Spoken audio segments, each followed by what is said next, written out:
All right, everybody, I think we'll go ahead and get started. So first of all, I want to welcome everybody and thank you for taking time out of your busy weeks. It feels especially busy to me this week to come to a public meeting for Hanford. So tonight's informational public meeting is part of our ongoing comment period for the 2,000-gallon testbed initiative draft research development and demonstration permit. The comment period opened on March 11th and will close on April 25th. And please note that tonight's meeting is being recorded. Following the meeting, we will update the comment period information on our website with the presentation slides. I will also provide a link to the recording of tonight's event on that website as well to the Ecology YouTube channel.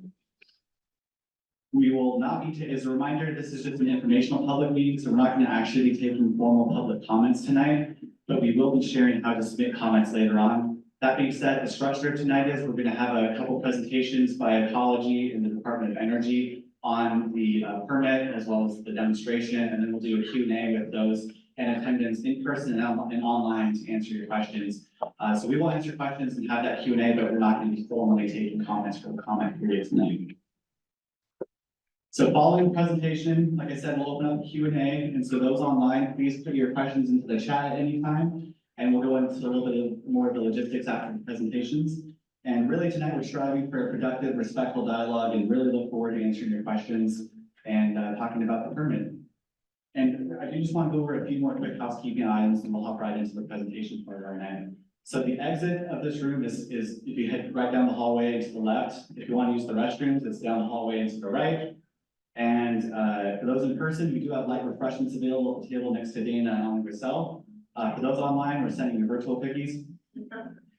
If you wish to have any side conversations in the audience during the meeting, we ask you to please take those outside of the room because our camera can pick up your audio and pick up your conversation, and it will be included in the recording. I will also just want to make sure that we're not, distracting those that are trying to listen. So if you have any side conversations, we ask that you please just take them outside of the room. And I think that's everything I had from housekeeping tonight. So our two presenters tonight are Suzanne from Ecology and Richard from Energy. And we're going to start off by handing it off to Suzanne, who will go ahead and introduce herself and we'll share information about the draft permit. Go ahead, Suzanne. All right. So I'm Suzanne Dahl. I work for the Washington State Department of Ecology. I'm the tank waste treatment section manager. So I manage the folks that help with the regulatory oversight of tank waste treatment issues. So whether it's the waste treatment plant, the vitrification facility, the landfill that's going to receive all those materials, the double shell tanks, the evaporator, all of those things and some others are in my purview. And I'm excited to talk today about the testbed initiative and the permit that goes along with it, which is a research development and demonstration permit. And the first thing that you have to learn about that is what do the two D's mean? Because I mix them up all the time and I'll probably mix them up as we go through. So the first one's a developmental and the development permit, and the second one is a demonstration. So that's the point of the permitting, is to do that activity. So I thought I'd take just a bit of time to talk about what I'm going to talk about. At first I'll talk about what is a research development and demonstration permit. And then what's the specific scope for this testbed initiative or TBI permit? What's the structure of the permit? Because we're going to ask for public comment, so it probably would be helpful for people to maybe understand the structure of what they're looking at. What are some key draft permit conditions that we think are important to highlight? And then another part of those permit conditions is compliance with land disposal restriction standards, which is a complex subject and a complex set of rules, salad to say, but we'll get to that slide and hopefully work through it together. And then just I'll offer a few conclusions. The next slide, please. So what is a research development and demonstration permit? And so backing up just a bit, Ecology administers the Hazardous Waste Management Act through its dangerous waste regulations, and that's all in statute. And the regulations are in the regulatory part of the WAC code. And what's the purpose of the dangerous waste regs is to make sure that things are managed, that dangerous waste or hazardous waste is managed in a safe manner and in a manner that's protective of human health and the environment for the state of Washington. And in certain situations, Department of Ecology can, well, the permittee can ask, and we can also pursue issuing an RD&D permit. And why would you do an RD&D permit? Well, sometimes there's like an innovative set of experimental information or situations or technology that you want to go research, and you want to do a quick permit on it, a quicker permit on it, and be able to do the activity, get done with the activity, and then move on. And hopefully it's been a successful set of experiments, and you can move on to the next stages. And so that's when an RD&D permit or a research development and demonstration permit comes in place. And so typically, an RD&D permit would have all of the things that you would need to make the facility compliant with the regulations and safe and protective of human health and the environment. But it does it in a more concise manner, in a more abbreviated manner, so sort of you can get into the experimental activity, get it done, and then close it. And typically RD&D permits have a 1-year lifetime. You can extend it if you need to. Essentially, as soon as the experimental side of the activity is done, whether it's been successful or unsuccessful, and hopefully it will be successful, and I expect it will be, then you would close out that facility, you would close out that permit. And then if the Department of Energy wanted to pursue doing that on a full scale, instead of just research and development, then we'd issue another permit for that. Next slide, please. So what is the scope of this TBI activity, this test bed initiative? And not so much the scope of that initiative, because Richard's going to talk about that, but what's the scope of the permit? And so the permit, this particular permit, would authorize the treatment of a small amount of double shell tank waste. And in order to sort of assess the feasibility and efficacy of deploying an in-tank pretreatment system to separate and pre-treat, in this case, about 2,000 gallons of low activity waste. And then that 2,000 gallons would then be shipped off-site and grouted at another RCRA, or Resource Conservation and Recovery Act permitted facility. And it would be shipped off-site, in this case, out of state, and it would be grouted there and disposed there. And so this RD&D permit is for the activities that are happening here at Hanford. And this RD&D permit would authorize the on-site activities that go along with that. So the in-tank pretreatment system, the systems that are above that collect the waste after it's been treated, and the sampling activities and things like that is what this permit would then manage. And it's, as I said before, it's in effect for 1 year. We can do a renewal on it if we need to, or an extension on it if we need to. It's limited to that 2,000 gallons. And an interesting thing to permitting folks, but maybe not everybody is that interested in permitting things, but an interesting thing to permitting folks is that at Hanford, we have a Hanford Site-wide permit, that does the regulatory oversight and permits about 22 or so units. And this is not part of that site-wide permit. This is its own standalone permit. RD&D permits are written that way so that they can sort of be concise and small, and sort of get in and do the job and get out when they're done. Next slide, please. So we thought, since we were doing public comment, it might be important for people to understand the structure of the permit and what you could look at when you were looking through the permit. And we hope you do look through the permit and do offer public comment. So the first thing you'll see at the beginning is permit conditions, and then you'll see a facility and process description. And that pretty much is self-explanatory. It tells you what the facility looks like and what it does, and what the boundaries of it are. Then there will be a waste analysis section, which looks at what the sampling is that's going to happen during the activities, and what kind of data they'll collect during the activities. There's an inspection plan, so during the activities, what sort of inspections need to occur and how often. There's a recording and record keeping section, a closure plan, which we'll talk about a little bit more later. And then at the back end, there's a place for engineering documents. There's documents for design reports and process control plans and various engineering drawings. Next slide, please. So I wanted to talk a little bit about the structure of the permit conditions, and then we'll talk about some specific permit conditions. So the structure of the permit is, one of the things that the permit conditions does is it makes everything that's behind it, so all the chapters or addenda that are behind the permit, it makes them enforceable. The other thing that the permit conditions do is it sort of highlights specific things that the state felt were important to put conditions around to make sure that there's compliance with certain regulations or that things will be protective.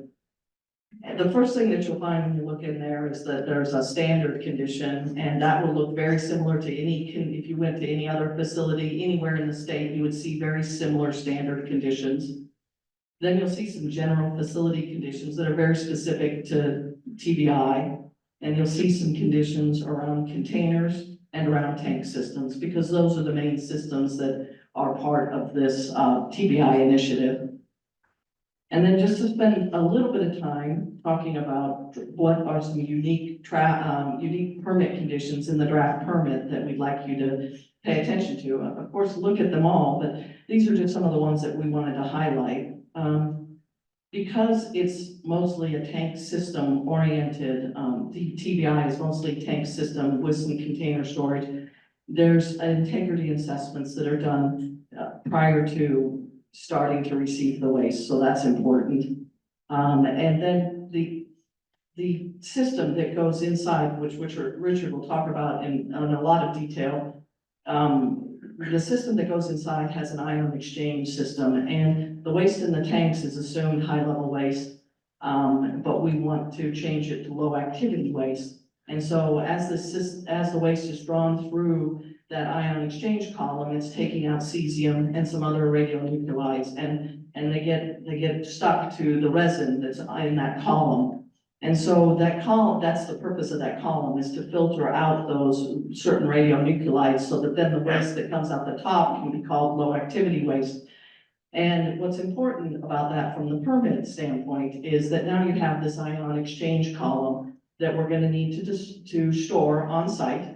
And it's assumed high level waste at this point, and it needs to be stored in a RCRA compliant facility and eventually be shipped off for deep geologic disposal along with other high-level waste from the Hanford site. And I'll talk about that whole thing in a bit, in one bullet down or two bullets down. Another important permit condition is that there's independent qualified registered engineers that have reviewed the design and also the installation. And that's important to us. It's probably important to the public that an independent group looked at the design, independent engineers looked at the design and looked at the installation and said, yes, this was done according to the permit. And then this was the other condition that I was talking about. So because we now are going to have this ion exchange media to manage for the foreseeable future, we have a permit condition that talks about there's another permit modification that has to happen to one of those other facilities I talked to you about, those other 22 facilities. Well, one of those facilities is called the tank site cesium removal facility, and it has an ion exchange storage facility that stores some similar material to this. And so we're gonna do a permit modification to that permit to allow for this ion exchange column to go there, to be stored until it eventually goes off to deep geologic disposal. And then the last thing, and that then gets us into the details of the land disposal restrictions, is that there's various permit conditions about land disposal restriction standards. And those are important to the state, because if they're implemented well, then we end up with either a waste that's disposable at the Hanford site, or in this case, a waste that's going to go off-site to disposal. And if the LDRs are done correctly, then we're sure that we're not going to get a waste that's going to be returned to Hanford. And that would sort of create an orphan waste situation, which which everybody wants to avoid. So then the last main technical subject that I want to talk about is, before getting to conclusions, is compliance with the LDR standards, which sounds like a gigantic word salad, and it's probably, when you read the land disposal restriction or regulations, they're a really complicated set of regulations. But in this case, I'll just sort of try to walk us through typically what happens and then how we're handling it at Hanford for TBI for this permit. So under the Hazardous Waste Management Act and the Dangerous Waste Regulations, a waste must be treated to meet all applicable treatment standards, or treated to those land disposal restriction standards before you dispose of them in the ground. And why would you do that? You do that so that after they're disposed, you're sure that they'll be protective of human health and the environment because they've met those LDR standards. And typically, the standards consist of either meeting a certain concentration-based standard or meeting a certain treatment technology. And so it's one or the other. However, there are situations and certain circumstances where the regulators, in this case, the state of Washington and the U.S. Environmental Protection Agency, can decide that you can meet those LDR standards in a different way. And for example, EPA may issue a variance from a certain treatment standard that if it's not physically possible to either get to a concentration or to treat it to the technology that's applied in the regulations, or if it's technically inappropriate to do that with a particular waste. And so in this case, the US EPA has issued a draft treatability variance, and they actually issued that draft out to public comment in November last year, and it ran for about 30 days until December. And they are in the process of finalizing that, and it'll be finalized sometime in the spring of 24, so, soon. And so that variance does some things, and that variance would authorize the Department of Energy to perform certain on-site pretreatment separations, the things that I've talked about, and conduct sampling, and then ship the waste off-site for solidification for grouting, and then there'd be sampling there, and then it would be shipped to two different RCRA compliant disposal facilities. And those particular disposal facilities have groundwater. Their whole situation is that they are more protective of their groundwater, not because they're doing anything, but because the geology is doing something. So in both those cases, they have a groundwater that can't easily be reached by the waste that could potentially come out of the bottom of their landfill. And so in that case, this EPA wrote this variance so that the waste could go there to those two locations, and then by doing that and all the sampling and the other things that are outlined in the variance, they can meet the LDR treatment standards and be disposed of in those two locations. And that variance would satisfy the LDR treatment standards and allow that waste to go off-site and be disposed of.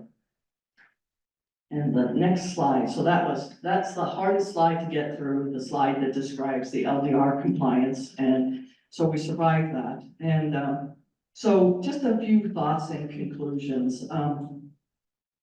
Ecology is just really supportive and actually very excited to be at this point. It's funny, I was telling Richard, I got the little form in the mail, from the mailing list that says TBI public meeting, even though we've done all this preparation, and I was excited that I got the little form because it says that we're at this place where we can issue, or getting close to issuing this permit after a public comment. So we're excited about it.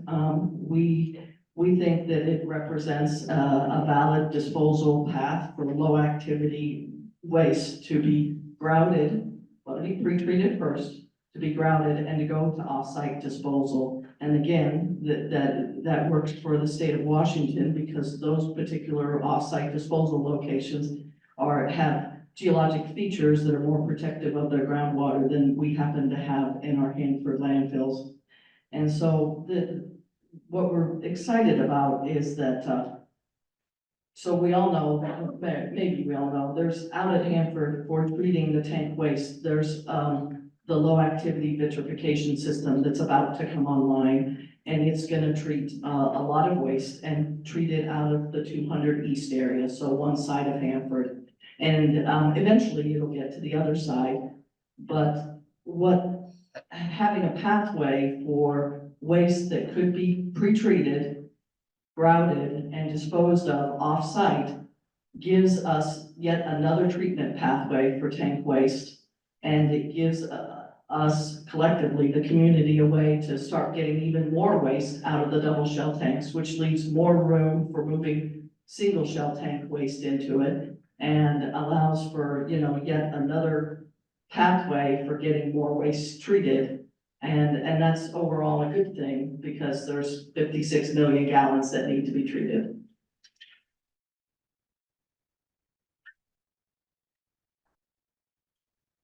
All right, thank you, Suzanne. We'll go ahead and transition over to Richard's presentation. So while Sarah's pulling that up, Richard, you just want to introduce yourself and we can get rolling with your presentation. Sure, so it'll be the first slide. Hi everyone, my name is Richard Valle, I'm with the Department of Energy. Folks that don't know, there's two offices here at Hanford, Richmond Operations and Office of Roof Protection. I work with an Office of Roof Protection, and then we have different organizations within that office, and I'm with the Tank Waste Operations Organization. So Suzanne did a great job giving a introduction on some of the things that I'm going to be talking about. But we can transition over to the next slide. And just to provide some framework on, or some frame of reference of what we're going to be discussing today, it's good to maybe take a step back and see what's going on bigger picture and then how we fit in. So first bullet, very important to recognize that treating radioactive and chemical waste at Hanford's tank farms is a top priority for the department. And we are making progress on what you may have here referred to as the Direct Feed Low Activity Waste Program, or DFLAW. And it's through that program that we will actually vitrify and mobilize waste into glass. So great progress being made as we strive towards implementing that program, but at the same time, we are, as Suzanne mentioned, delving into seeing where there are opportunities that we can work with Ecology, Washington State Department of Ecology, to consider additional tank waste treatment capabilities so that we can safely and efficiently remove, treat, and dispose of tank waste. So on the next slide, you can see that that's kind of where we jump off from. So the Test Bed Initiative, 2,000 gallon TBI, proposes to install an in-tank treatment system. We heard that referred to as the in-tank pretreatment system, or ITPS, in Suzanne's slide. And it's through the installation of that system in a particular tank SY101 in the 200 West area, that we hope to perform this demonstration. And we'll show a few maps of how we get there logistically within the Hanford site to, again, give you more frame of reference. So once we perform those treatment activities, we would then remove the waste as it's being treated out of the tank and store it in containers or process totes. And we would be performing laboratory sample analysis on that waste, that 2,000 gallon volume of waste, so that we ensure that we meet the waste acceptance criteria of the offsite facilities that we might have mentioned before. These are the facilities in Clyde, Utah, so Energy Solutions in Clyde, Utah, or Waste Control Specialists in near Andrews County, Texas. And it's those offsite facilities that will perform the final treatment, grouting, and then offsite disposal at their respective facilities as well. Okay. The next slide, we'll step through kind of a series of sequences to just kind of maybe lay the understanding a little bit better. So we talked about the tank where we want to perform this demonstration at. It's a double shell tank within the 200 West area. It's called the SY101 tank, and you can see in the photo that these tanks typically have penetrations through them. And as we progress here, you can see that we're going to be installing through one of the penetrations or risers that in-tank pretreatment system, which if you can just make out at the bottom there, it will sit within the top layer, liquid layer of that tank waste. So we would filter the waste, it would be drawn up through a pump, and then it would reach the ion exchange column, where again, Suzanne mentioned a little bit, it would have a media or resin material that has an affinity for the radionuclides, providing that pre-treatment capability. And then as we step through one more, that pre-treated or treated waste now would then exit the tank through compliant secondary containment hoses. It would reach a next progression there, a delay tote.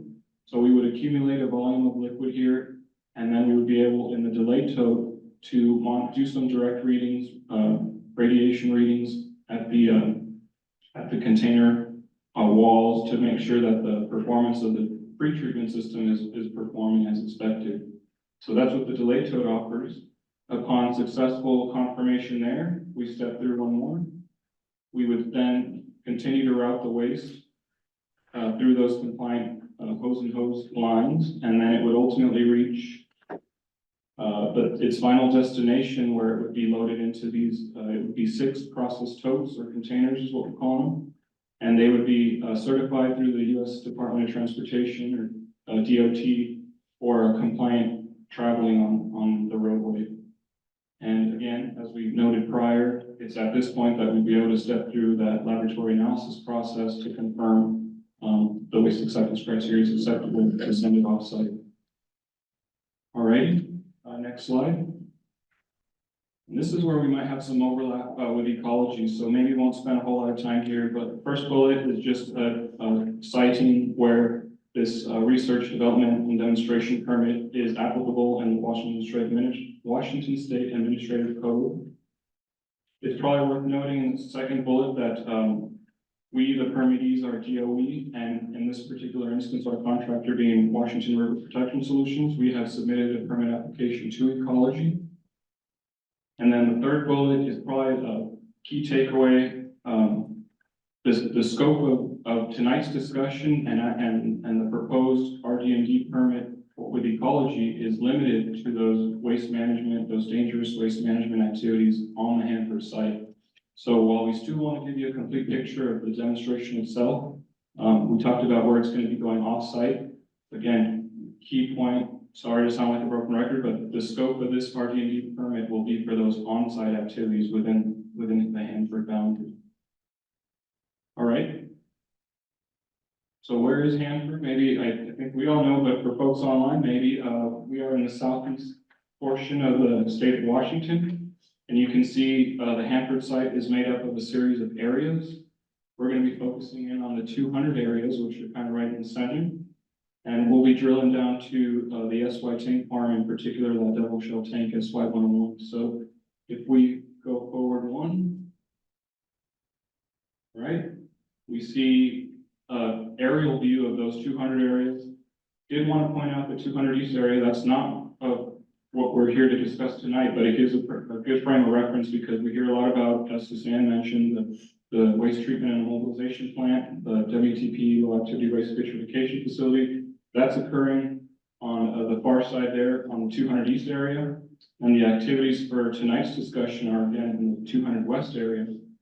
And if we drill down one step further, again, we call out the SY tank farm because that's where we're destined. So we go one more. And this is about as low as we're going to get. So this is an aerial view of the SY tank farm. You can barely make out at the bottom of the photo here, 2 circular patterns. I think if we progress one more, you might actually see it called out. Okay, so that dotted line there is the double shell tank SY101. Again, it's underground, so we're only able to see the above ground portions that connect into the system.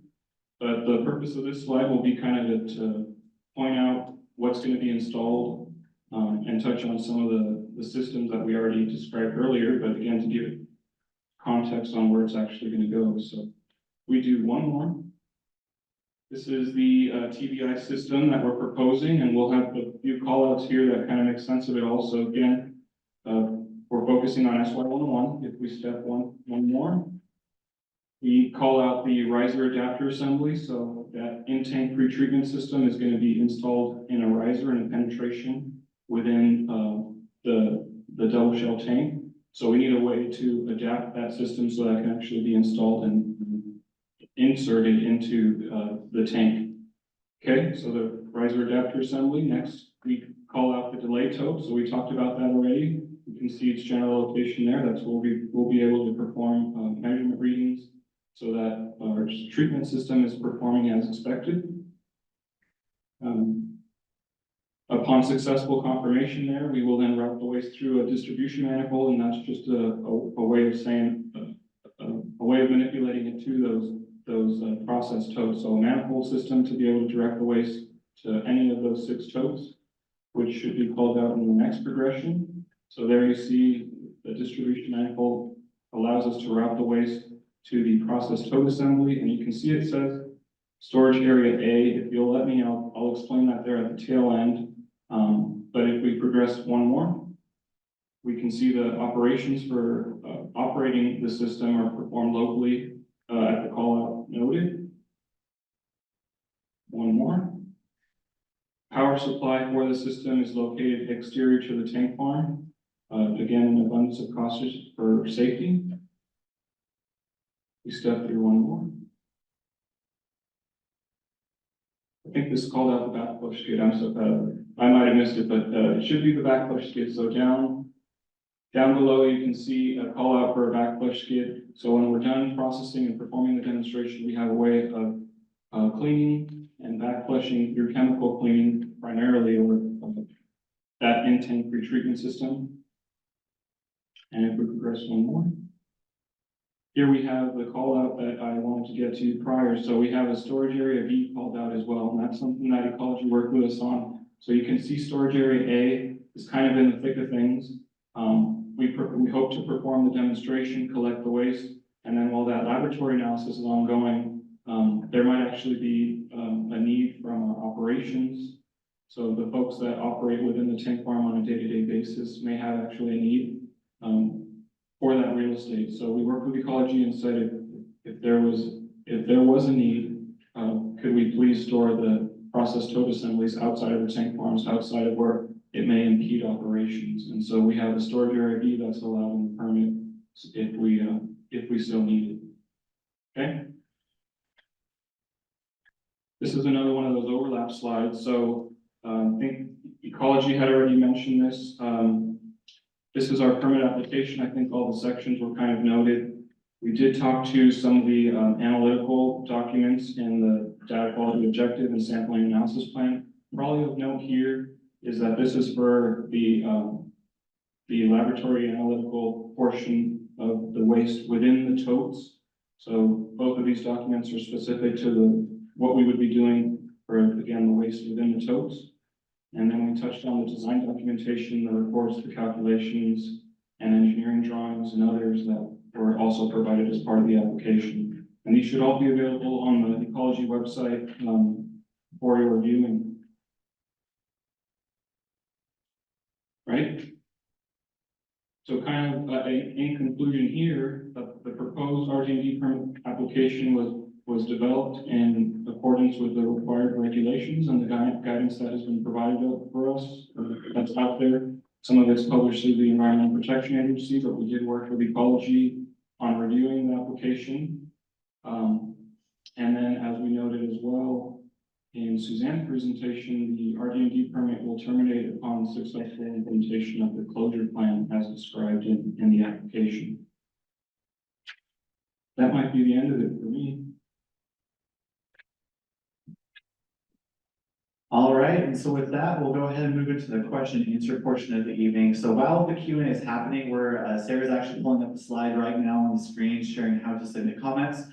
So you can visit our website, which is ecology.wa.gov/Hanford, and we have a public comment periods page that you can click to, and there'll be a comment period item for the test bed initiative on there. So you can see all the permit files, the fact sheet, all that fun stuff on there, and you can also submit comments via our e-comments link. You can also submit comments to our email at hanford@ecy.wa.gov, and you can also provide comments via mail by the address listed over there on the screen. So we're gonna leave this up for a little while, just in case anybody wants the information, and of course it'll be available online as well.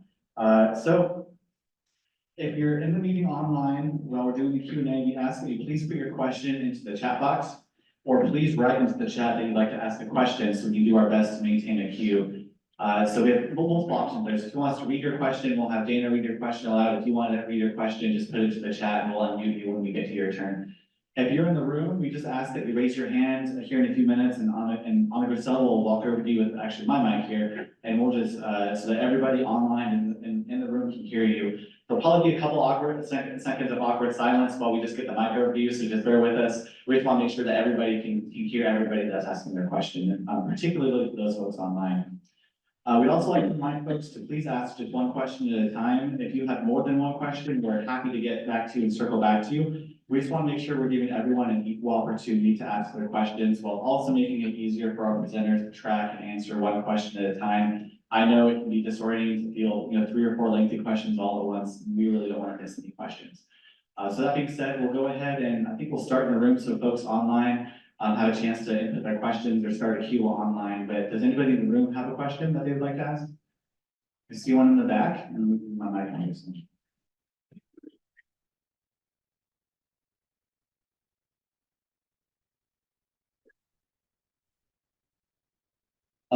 In the delayed to assembly, that's where you're gonna do the initial sampling. If that doesn't meet the criteria, does that return back to the town?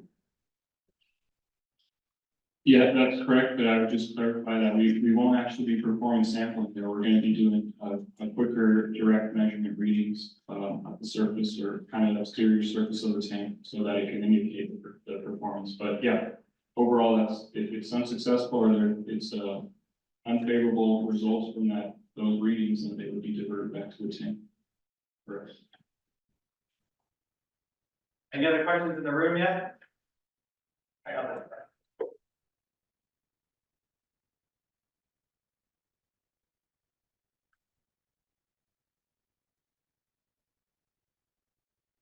Hi, I'm just curious how you're gonna get the totes, the 6 totes from point A to point B. If you're gonna do one at a time, all at once, and how many do you anticipate having over there at your secondary storage area?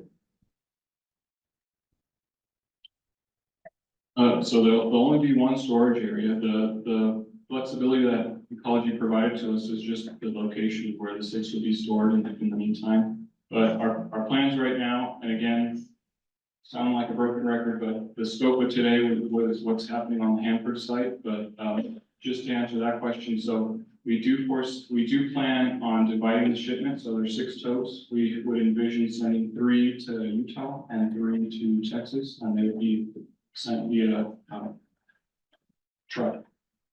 So loaded onto truck and transported. Any others in the room before we move online? Yeah. I have 2 more, but, so in the, intake treatment system, there appears to be, there's a lot of structure, but there's the resin bed inside of it. So it's separated at the end, or, I guess, and then the casing, whatever it is, the pump, et cetera, that would go for disposal. Right, it might be, are we able to pull up that slide on the intake treatment? It was slide 2 on mine, or 3, if not, that's okay. But if you can imagine, so the waste will be pumped up through that intake pretreatment system. So it's going from the bottom up, and it will reach a filter first. So the waste will be filtered, and so solids will collect on the filter. Thank you. Yep.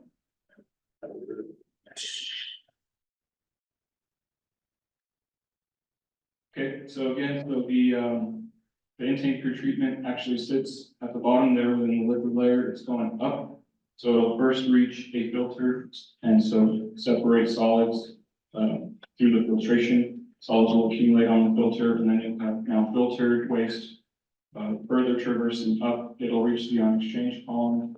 Again, has an affinity for those radionuclides, so it'll actually adhere to the resin. And so as it again is pumped through that resin, at the top of the column now, you have pre-treated waste that has been filtered, and then those key radionuclides removed. So that when it exits the tank, it will be pre-treated and treated waste. My question was, what part of that goes to storage? Just that ion exchange portion. Yeah, so the whole system will be removed from the tank, and then the ion exchange column will be put into a cradle and then sent to one of our other facilities for placement and storage until it can be further treated in the future. The rest disposed. The rest can be disposed of. We'll perform the analysis to see what can go where, but right now, we do have that planning, but we will perform it when it's actually implemented. But yeah, it will either go on-site disposal or for placement of ion exchange column on spent ion exchange column in the 200 East area. So as a follow-up, my previous question, the final sampling would be done in tote, correct? Right. So the And so if it fails the sample in the tote, how does it get back to the tank? yeah, so you're correct. We will pull one sample from each tote to ensure each tote meets the waste acceptance criteria of offset facility. If they don't, then we would return it back to the tank.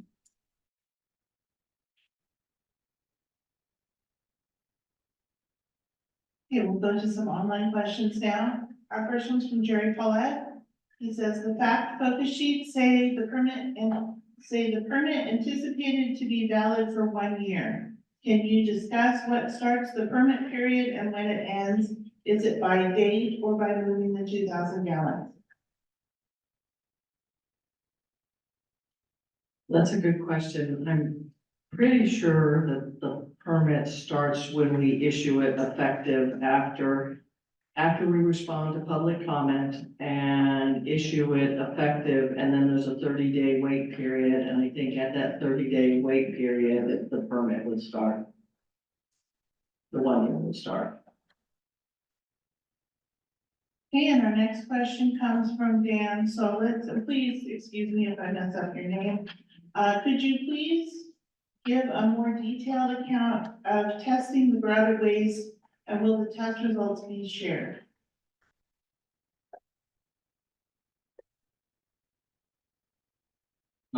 Again, feel free to roll your eyes at me, but the purpose of tonight's meeting is for what's occurring on the Hanford site. But what I can do to try to answer that question is say that we will have contracts with each of those two vendors, and we will provide them our waste profile of how we currently envision waste. They understand their processes. Sometimes they use a proprietary process, but they will then perform the grouting process and relay to us a successful completion of the grouting treatment step. Thank you. Okay, this next one. This one's a long one. This is from Dwayne Schmocker. Again, I'm sorry. Given that Ecology considers the pre-treated waste as dangerous waste, given that DOE plans to vitrify such waste because of its perceived toxicity, and given that Ecology will not allow the pre-treated waste to dispose on site, can DOE please explain and justify why they would ship the 2,000 gallons in liquid form off-site rather than grouting the waste before it leaves the region? Further, the shipment of liquid waste has been opposed by the CTUIR. They support the shipping of grouted waste, the city of Spokane, and the Idaho tribes. Also, shipping liquid waste, although legal, is not aligned with the Justice 40 executive order. Please explain why DOE ORP insists, insists on shipping this first 2,000 gallons in liquid form rather than grouting this waste first. Well, I'll probably say I need you to repeat some of that, but I think for the first part there, or maybe generally, I probably, again, I think we pointed to the fact sheet, and it says there that an initial proof of concept iteration of 3-gallon test bed initiative demonstration was performed in 2017 and completed. And so that there were some differences there. Primarily that waste, again, 3 gallons, we're trying to see if we can tackle the 2,000 gallons with this demonstration, but the 3-gallon was a composite and a different material that was archived at our laboratory. So it wasn't directly from a tank and using that in-tank pretreatment like we're proposing here. But it was an iteration that showed us that combined 3 gallons could be grouted, and we performed that locally. The grout process was performed by Perma-Fix Northwest here in Richland, Washington, and then that grouted waste form was disposed of in Waste Control Specialist facility in Texas. So we do have a data point on grouting here locally. And again, the purpose of the demonstration is to try to test and see what is possible. So one of the things that we want to do as a department is test the viability of those 2 other vendors. In addition, we want to test the viability of the shipment of liquid waste, and then have further assurance that we've tested again the boundaries of what may be possible. And that might have only been question number 1, so we might have to put it again. I think that covered it. Okay. If not, maybe Dwayne can further put something in the chat if you need more detail. Okay, then our next question is from Jerry Paulette. Will the ITPS arm be reusable for further removal from the SY 101 or another tank if the test is successful?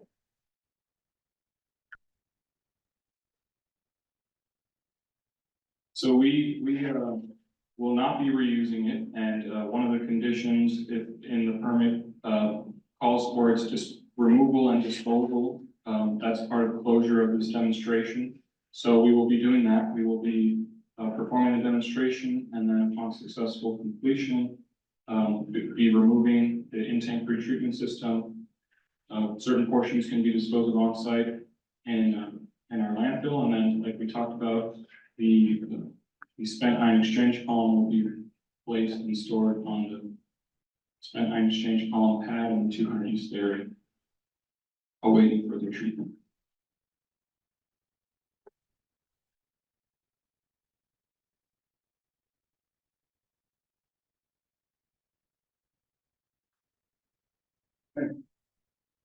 Oh. Excuse me. Have you built one of these filter units yet? It is existing, yep. Okay, and this is the one you're actually gonna use? Correct. We are, so if folks remember, we've been trying to pursue the 2,000 gallon demonstration for a little bit of time. And so we actually fabricated that in-tank pretreatment system, 2019 timeframe, I want to say. We are taking the opportunity to review and refurbish minor portions of it, but for all intents and purposes, yes, it does include. Okay, the reason why I was asking, it looks like very component in there, and lots of welding, and lots of fabrication. So, my question is that when the permit, I believe the permit's written pretty restrictive with respect to, once you start, you gotta go all the way, and you can't stop and do it, you don't want to piecemeal. My question to that is, let's think back of what happened to the startup of the LAW note. You know, something that nobody ever anticipated.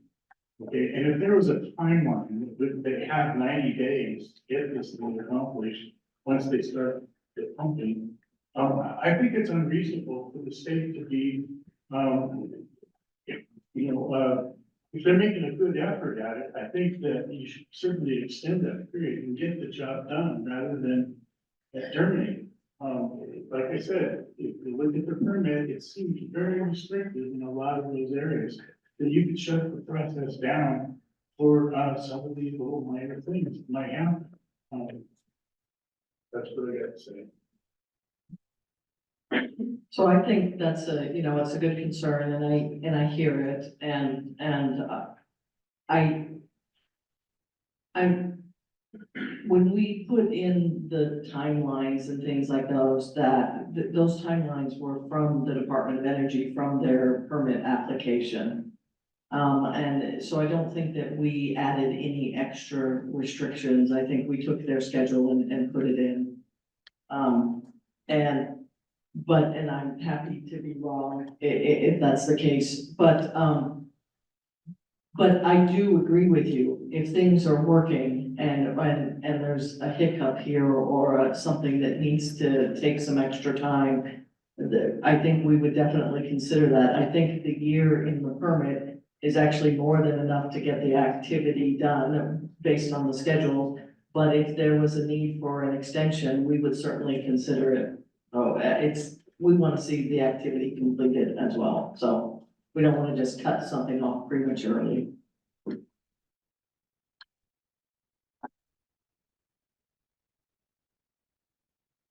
Here we have another question online. This is from Mia Burke. How much has been spent on TBI phase 2 to date? How much do you anticipate the entire project to cost from start to finish, including cost of the ITPS?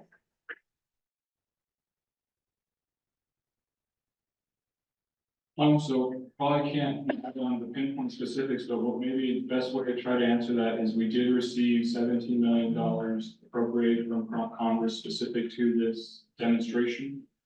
I think that the $10 million initial one and the $7 million, so for a total of $17 million in funds.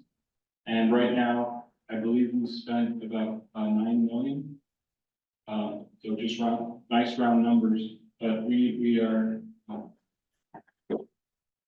in a good position and there's no concerns in respect to additional funds needed to complete or execute the project.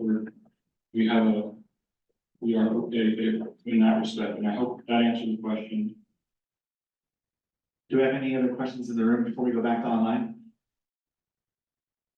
Okay, I don't see any yet, but when we do come back, if anybody has questions in the room, we'll ask you to introduce yourself, just like we were for folks online, but we'll see if we get any more in the room. All right, Dana, back to you for any online question. Jerry, you can unmute yourself and ask your question.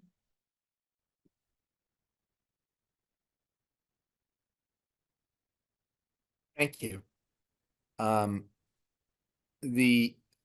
me just say, I put in another question about, for Suzanne, about when the timeline ended for the permit, and you've answered that, so just skip that one when you come to it, please.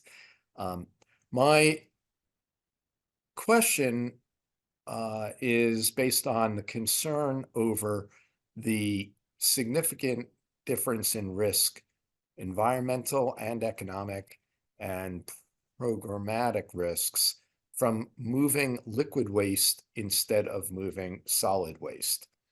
And I'd like to know if either agency has formally discussed movement of these liquid wastes through Spokane, and why not? This was raised at the regional dialogue meeting back in November. It's been raised repeatedly since then. And the comment made in regard to, we want to test the viability of shipping liquid waste is extremely scary. You know that moving liquid waste has significant additional risks. We don't test the viability of things that we know are riskier. And doesn't SEPA have a substantive mandate for ecology to consider to reduce that risk? And doesn't energy have a duty to reduce that risk and ship a solidified product rather than a liquid product?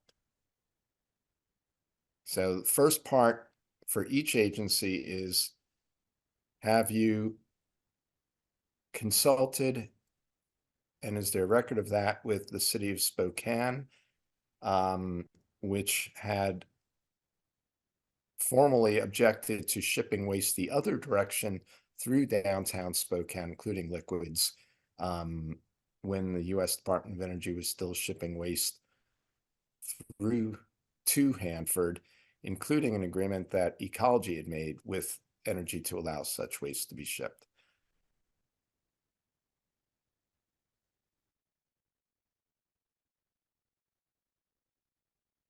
So Ryan, I'm gonna ask, has Department of Ecology spoken with the Spokane, city or on shipping of waste through there? I'm not aware of a conversation.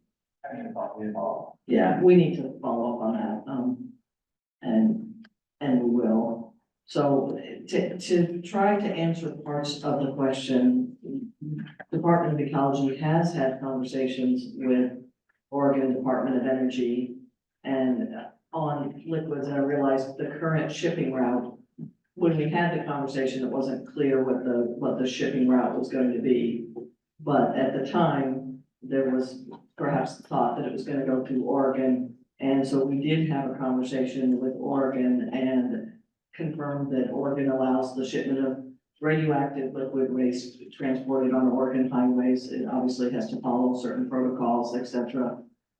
And it's done so, this is their comment to us, it's done so safely and on a regular basis.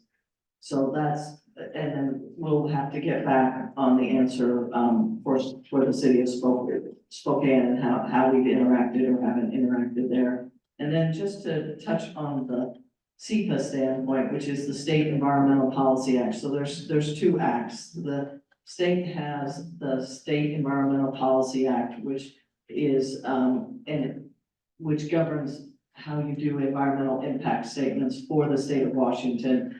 And the federal government has its equivalent in the National Environmental Policy Act. And because this is an RD&D permit, it has a categorical exemption from the requirements under SEPA to have done any kind of SEPA analysis for it. If you were doing a bigger activity under a different permit and not an RD&D restricted permit for a smaller volume of waste, then you would need the equivalent SEPA for that activity. And I'll let Richard talk about it, but Energy did prepare a NEPA document in 2023 that looked at the environmental impacts of shipping.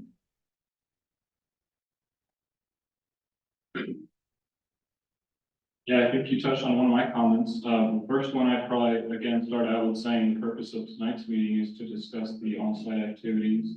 And so the off-site ones are really not within the scope of today's discussion, but again, our transportation planning is ongoing. We did perform a NEPA analysis. The analysis found a finding of no significant impact.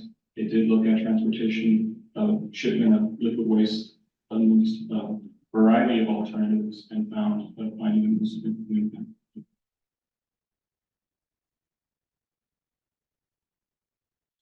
Okay, now we're gonna go on to Mia.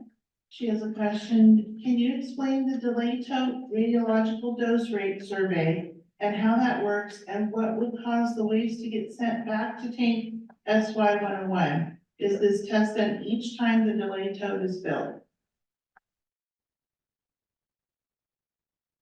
Yeah, so we're really trying to find if the process is working, and so it would be a one-time event of using the delay tote to confirm performance of the system. So performing direct measurement readings, there'll be certain radionuclides that we will target to see if they have been removed, and that can be measured. But for specifics, I'd ask you to submit that comment, and we can get you a more technical answer more thoroughly.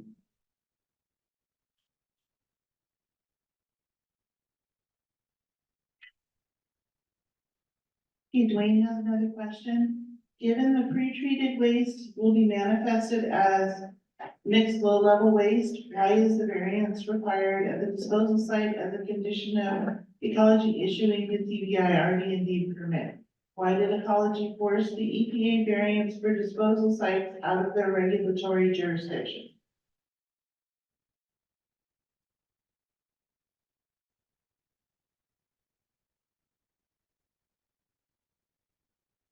Yeah, so it's a complex set of subjects. In order for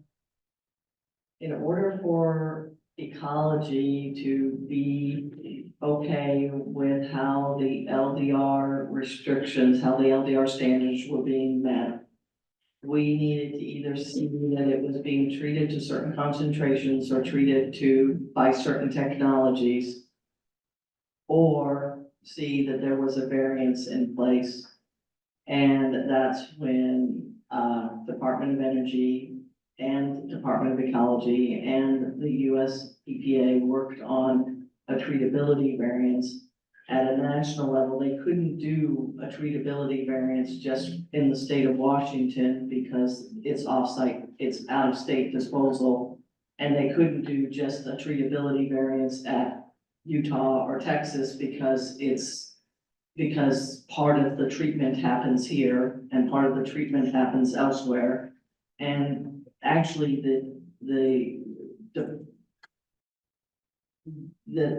so you need that variance at the treatment site, at the disposal site. And so you're having the pre-treatment here, done here, and the grouting done elsewhere, and the disposal done elsewhere. And so for that reason, EPA decided to do a national treatability variance for the specific waste to test the process, to look at the process of issuing this variance and taking these actions. Do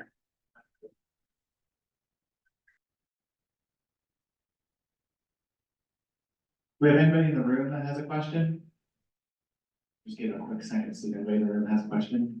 All right, and go ahead and remind us of your name when you're ready. My name is Richard Blue. My question is, what is the ultimate goal of the treatability? Is it to consider on-site treatment as well as shipping off-site with liquid waste?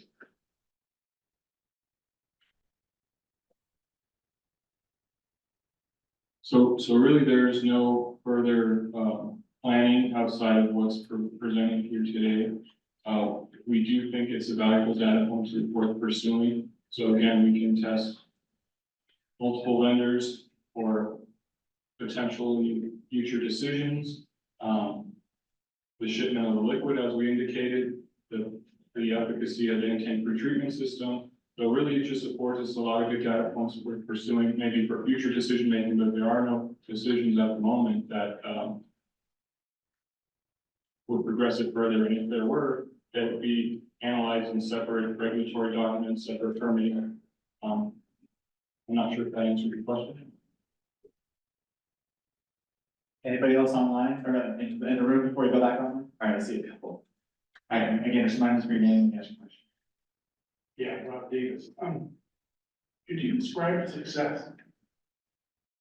How do you know you've won? There's probably a couple of different ways that, and it's not either or, it's probably a bunch of ands. So I think success is, and forgive me if it sounds kumbaya, is having public meetings like this so that we can have the discussions and other public meetings on issues like this. I think having a test permit, an RD&D permit that allows us to test certain ideas and thoughts and technologies is a success. And I certainly think getting waste out of the tanks, even if it's at this point just 2,000 gallons, getting waste out of the tanks, pre-treated, immobilized, and permanently disposed of is a success as well.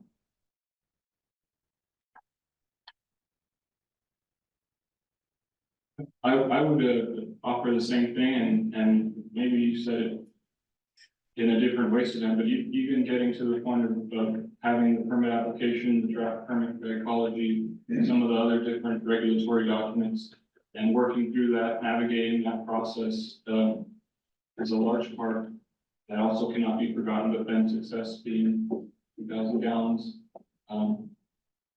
treated on site, and then we can dispose of off site. There's also the physical bit as well. Do we have one more in the room on that side?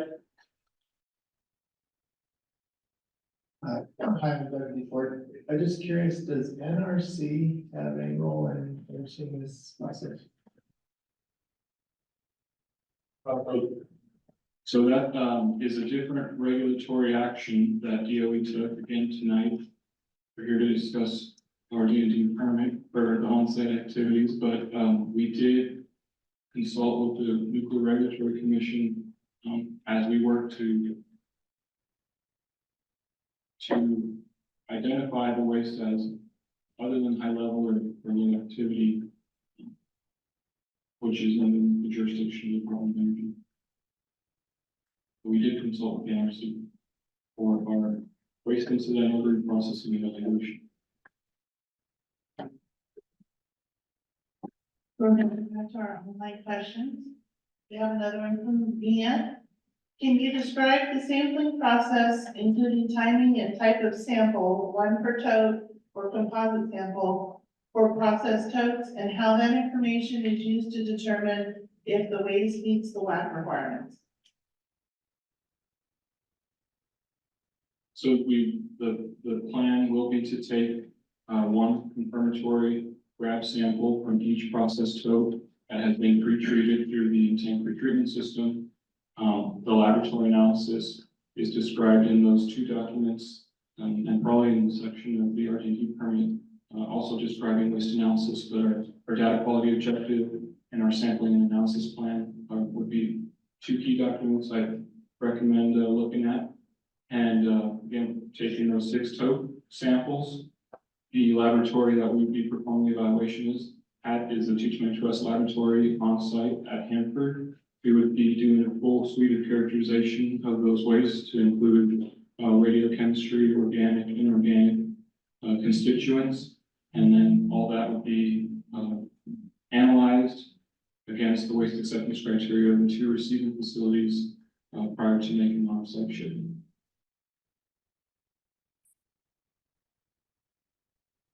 And we have a question here from Dan Solitz. How much more radioactive will this 2,000 gallons be than norm? Oops, hold on. My screen just moved. Than norm, i.e. the regular radioactive liquid from extraction of oil and gas from around the country.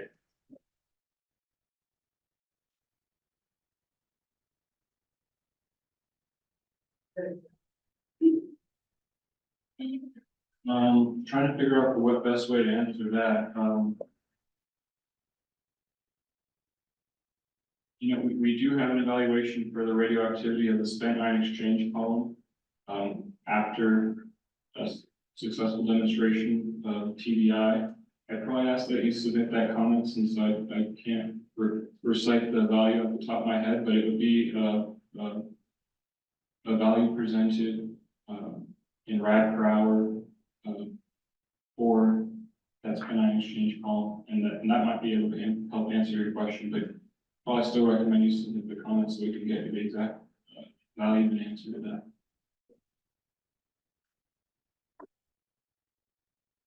Does anybody else in the room have a question? Okay, we go to Ian. Yes, to the one, that's great. Okay. In footnote 7 on page 34 of the permit section 4.2.1, there is a note about meeting the offsite facility needs that could change using samples from each process tote to instead getting a composite sample. Does this have to do with grout formulas? Can you explain this footnote and what the difference is between taking a sample from each process tote versus composite sampling? Quote, in the event sampling each process tote does not meet the off-site treatment facility waste profile needs, a composite sampling approach will be developed. Data quality objectives to support the laboratory preparatory method work in section 4.2.2 may drive additional sampling considerations, end quote.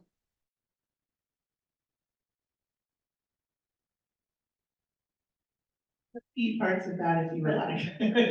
No, I think, I mean, I'd probably recommend to, again, to submit that as a comment, but, we do have, so we are co-permittees, for this application, the department, our contractor, Washington Protection Solutions, so I'll just ask to see if, we were able to answer that.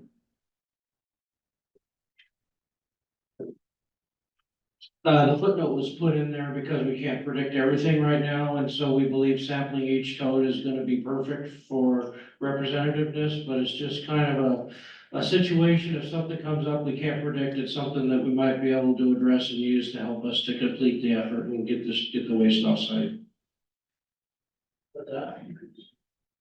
Oh, I'm a nobody, no, my name's Tony Wishko with WRPS.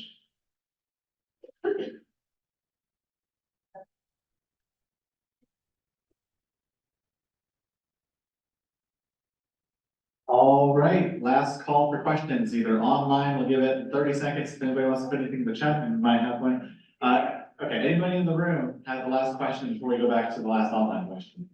Okay. Going once, going twice, I'll circle back one more time, but Dana, go ahead.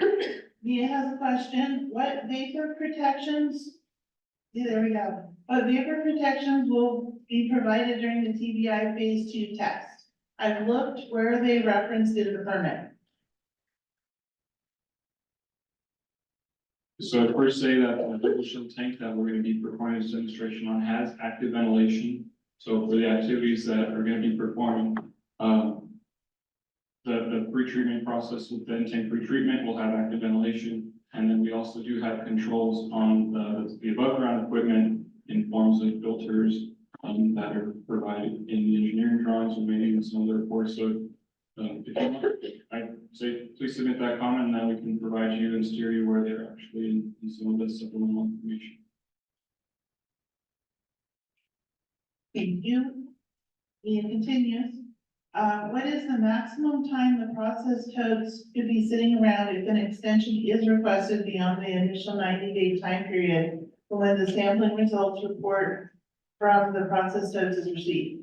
Our calculation showed the totes could be waiting for up to a year if it takes 180 days for sampling report to be generated and submitted, and DOE gets an extension of 90 days on top of the initial 90 days. But so I did mention, we do have the work plan to be performed at Hanford 222S laboratory. We've worked and planned with the laboratory and they've given us a 100-day turnaround, just again, nice round numbers for providing a full suite of characterization of the 6 totes. So 100 days is what the lab would need, and then I think we have planned, I'll go ahead and just say about a month or so for DOE to interpret that laboratory analysis results, perform the necessary paperwork, and then we'll perform off-site shipment.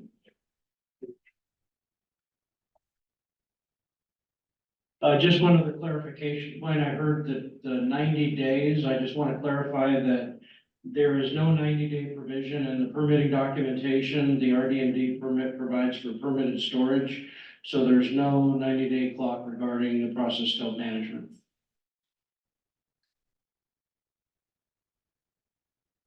Mia has a follow-up. So I'm confused about the process for the potential for bounce back waste if the offsite facility sends it back to Hanford. Permit condition II.K.5 says no to disposal at Hanford, but it does require a disposition plan from DOE prior to the waste returning to the Hanford site. If the waste returns to the site, does the disposition plan have to specify a different offsite disposal location?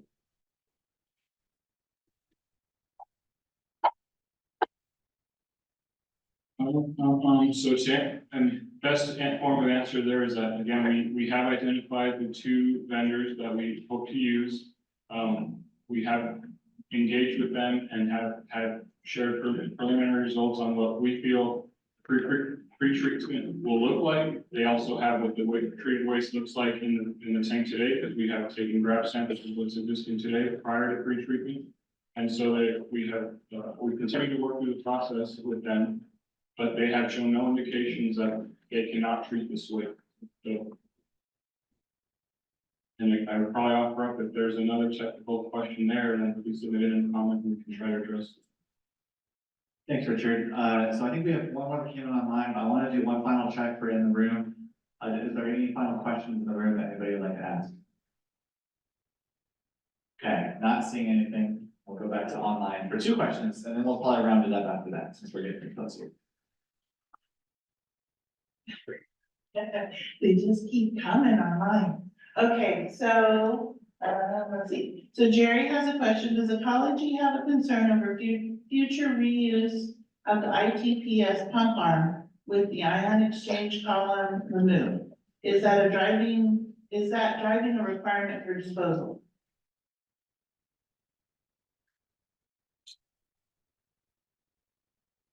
So I don't think that we have a concern with the reuse of it. What is in the permit is the requirement to close this facility when it's done. And so that's the removal of the systems above ground and in the tank. And the component that will go to storage awaiting final disposal is the ion exchange portion.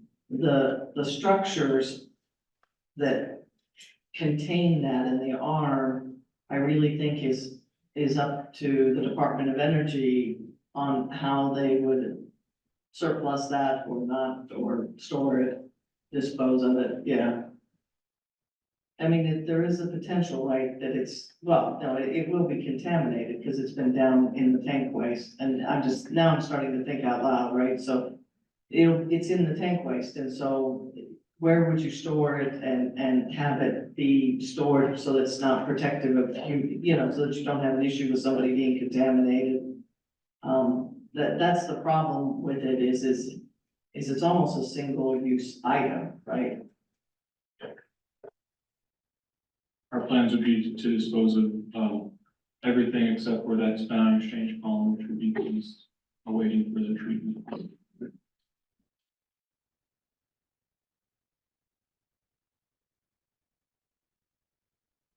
Okay, Mia has a question. Does DOE plan to use in-tank pretreatment technology in the future?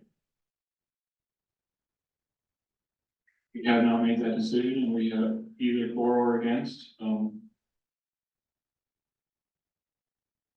that's it on that one.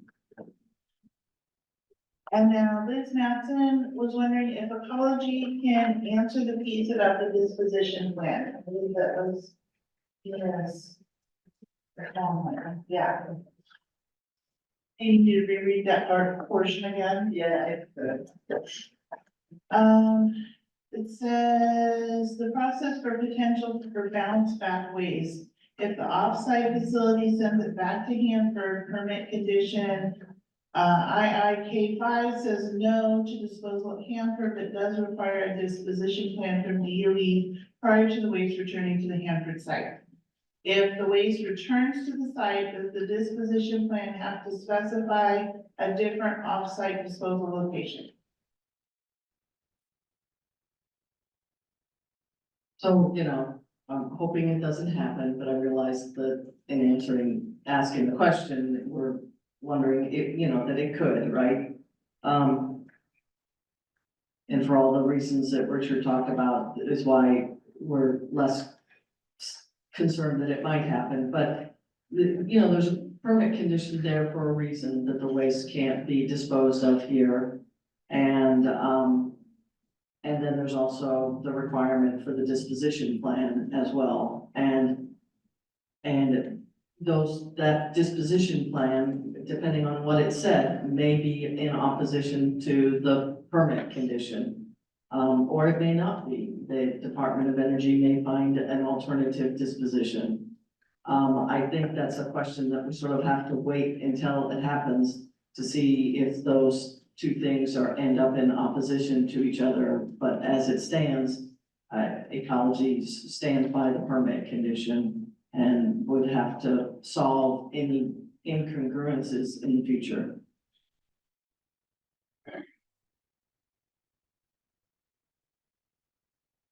Okay, we have just a couple questions left. Mia asked, is there a fire risk from electric blankets wrapping the totes to prevent freezing?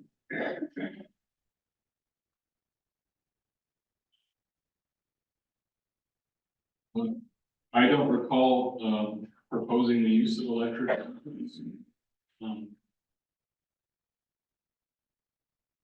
So if I could, if that is called out in the permit, maybe I would ask to point out that comment, but we would not.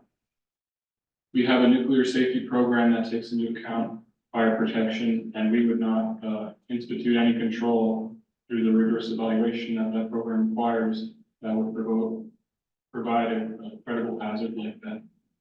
And again, I don't think we propose the use of electric blankets, but we have a process in place to review any control we have, and including fire protection. And our final question, goes back to the disposition. It says if the waste came, oh, this is from Liz. If the waste came back, would it just be an interim storage at Hanford then?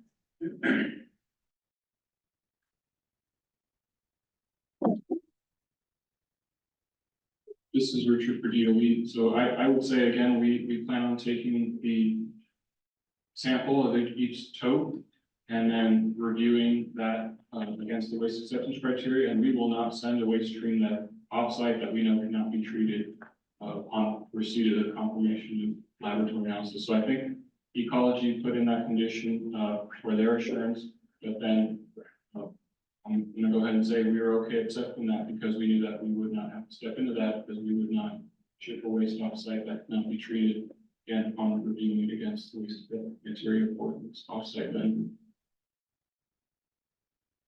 All right, thank you very much, Richard and Suzanne. Really appreciate the questions you all answered. So that's gonna wrap up our Q&A session of the night. I want to remind everybody here in the room and online that the recording from tonight's event, as well as the slides, will be available on our website on the comment period page on the test bed initiative item. We're gonna aim for tomorrow, Friday at the latest, so that will be available if you wanna go back and watch this, if you have some light reading or light watching time ahead of you.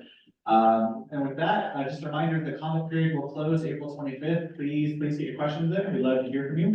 And we'll go ahead and close out the meeting, but I really want to thank all of the public and staff that attended tonight to support it. I know it's a busy week for everybody, so thank you to everybody that attended both online and in person. And with that, I think we'll go ahead and conclude, and we'll let you all scatter off to your evenings. Thank you.